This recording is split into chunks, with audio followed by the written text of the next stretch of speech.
Hey everyone, and welcome back to another deep dive, specifically designed for all of you UPSC aspirants out there. Absolutely. We know you're juggling a ton of material. Yeah. So we're cutting to the chase today with a topic that's hot off the presses and likely to surface in both your mains and prelims exams, India's 2025 gender budget. Yeah. Now, on the surface, it seems like a cause for celebration, a record allocation of over 4,049,028 crore. Right.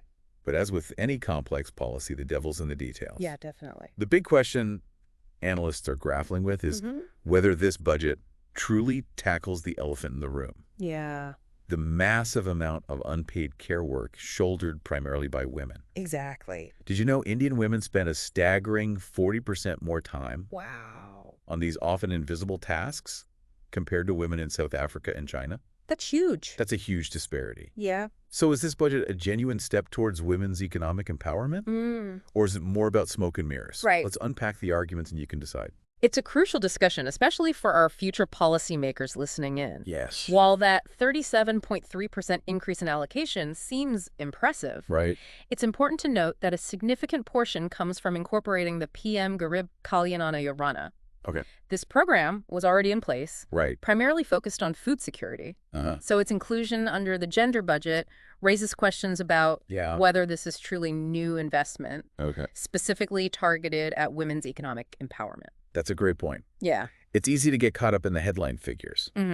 But as any seasoned UPSC aspirant knows, we need to go beyond the surface. Absolutely. Now let's talk about this concept of unpaid care work. Okay.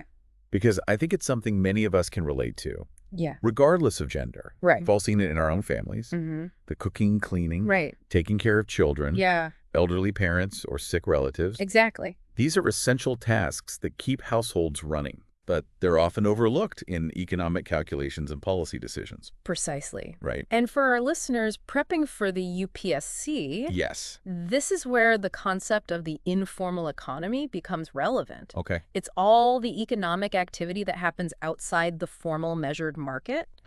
Unpaid care work is a prime example. Right. It's a huge contributor to a nation's well-being. Yeah. But because it's not paid, it doesn't show up in traditional economic indicators like GDP. Right. So we're talking about a hidden economic engine. Yes. And the fuel is primarily women's unpaid labor. Exactly. That raises some serious questions about fairness and economic opportunity, wouldn't you say? Absolutely. And the numbers tell a stark story. Okay. A whopping 53% of Indian women are outside the formal workforce. Wow. Largely due to caregiving responsibilities. Yeah. Compare that to a mere 1.1% of men. Yeah. That disparity speaks volumes about the social norms and structural barriers that limit women's choices. It's a critical point to consider, especially within the context of India's development goals. Right. This disparity in workforce participation has real consequences, not just for individual women, but for the nation's economic potential as a whole. Yeah.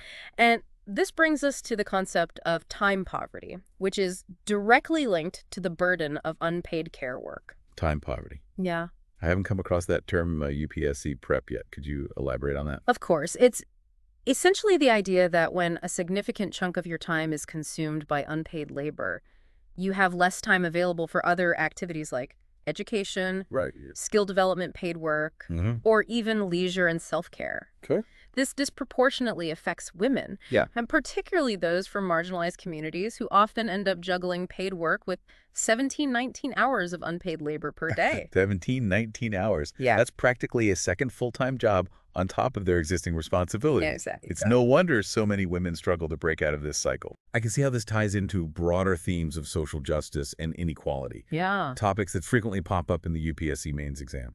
Exactly. And it's encouraging to see that the government's own economic survey acknowledges this issue. Oh. The survey actually recommends investing 2% of GDP in care infrastructure. Okay. Things like child care facilities, Right. elder care support, and other services that could ease the burden of unpaid work and free up women's time.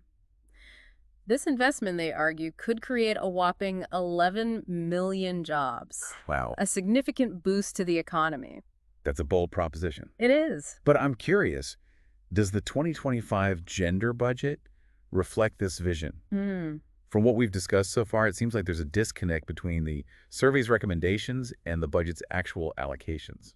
That's a sharp observation, and it's a point of contention among many analysts. Okay. While the budget does include provisions for women's self-help groups and entrepreneurship programs, concrete action on investing in care infrastructure seems to be missing. Yeah. This raises concerns about whether the budget truly addresses the root causes of women's limited economic participation. It's a bit like the Jal Jeevan mission. Right. A great initiative on paper. Yeah. Aimed at providing safe drinking water to all households. But the on-ground implementation has faced various challenges. Of course. It highlights the importance of not just allocating funds, but also ensuring effective execution and accountability to truly benefit the intended recipients. You've hit the nail on the head. Yeah. The 3 R's framework we discussed earlier provides a helpful lens for analyzing this issue. Right, I remember. Remember, it's about recognition, reduction, and redistribution of unpaid care work. And this framework seems especially relevant for understanding how policies can address this complex challenge. Absolutely. The Time Use Survey, which systematically measures the time people spend on various activities, including unpaid work, is crucial for achieving the first R recognition. Okay. It provides valuable data that can inform targeted policies and interventions. The second R reduction involves investing in infrastructure and services that can lessen the time women spend on these tasks. Right. This is where things like accessible childcare, elder care support, and even improved water and sanitation infrastructure play a crucial role. That makes sense. If women are spending less time fetching water or doing laundry, they have more time available for other pursuits. Exactly. But how do we tackle the third R, redistribution? Yeah. It seems like the most challenging aspect, as it involves changing deep-seated social norms and expectations around gender roles. You're right. It's definitely not a quick fix. Redistribution requires a multi-pronged approach. Okay. Starting with policy interventions like paternity leave that encourage men to share caregiving responsibilities. Paternity leave is a great example. Right. It sends a strong message that caregiving is not solely a woman's responsibility. What other policy levers can we pull to promote this redistribution? Well, there's a lot we can learn from other countries. For instance, some Scandinavian countries have successfully implemented policies like shared parental leave. Oh, interesting. Which allows couples to divide the time off after a child is born, promoting greater involvement from both parents. That's fascinating. It would be interesting to see how such models could be adapted to the Indian context. It seems like we're getting into the nitty-gritty of policy solutions here, which is precisely the kind of thinking UPSC examiners are looking for. Exactly. It's not just about knowing the facts, but being able to analyze them critically, draw connections, and propose well-reasoned solutions. And speaking of solutions, another crucial aspect is ensuring that women have a voice in the policymaking process itself. That's a great segue. We've been talking about policies for women, but what about policies designed by women? That's a key point. Research consistently shows that when women are actively involved in decision-making, the resulting policies tend to be more effective in addressing gender inequalities and promoting women's well-being. So it's not just about having more women in positions of power, right, but also creating a system where their voices are heard and their perspectives are valued at all levels of government and policymaking. Precisely. And that's why initiatives like increasing women's representation in local governance bodies, legislatures, and other decision-making forums are so crucial. This is really starting to paint a holistic picture of how we can move towards a more gender-equitable society. But before we get too carried away with solutions, let's take a step back and acknowledge that the 2025 gender budget, despite its shortcomings, does have some positive aspects worth highlighting.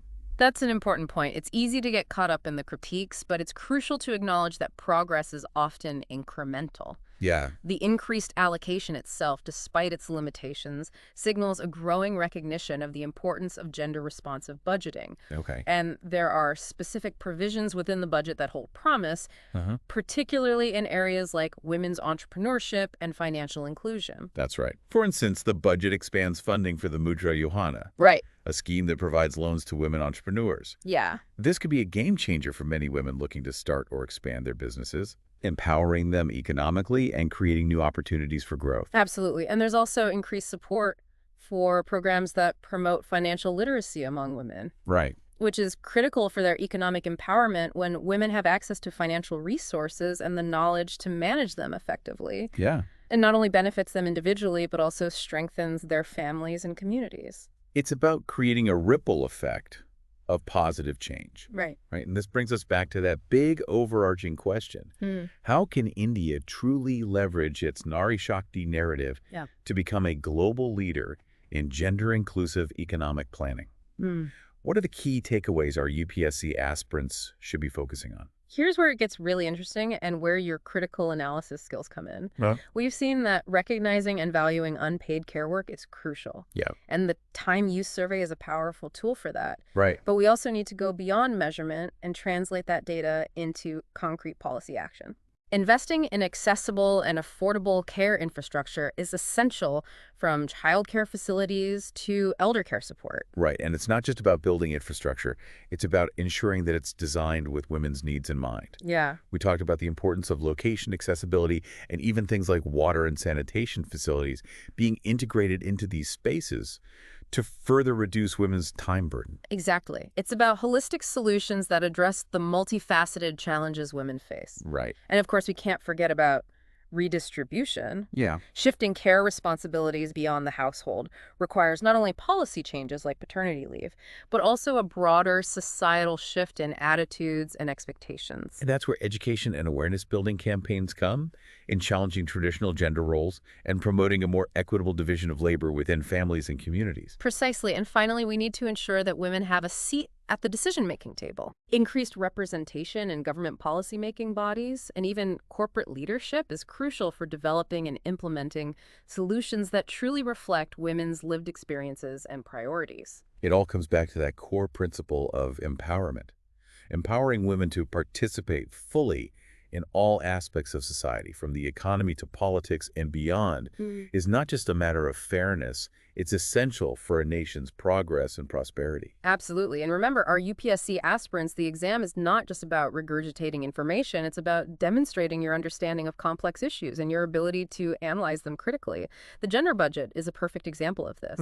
It's not a simple yes or no, good or bad situation. Right. It requires nuanced understanding, informed analysis, and the ability to articulate well-reasoned arguments. It's about seeing the big picture, connecting the dots, and coming up with solutions that are both practical and visionary.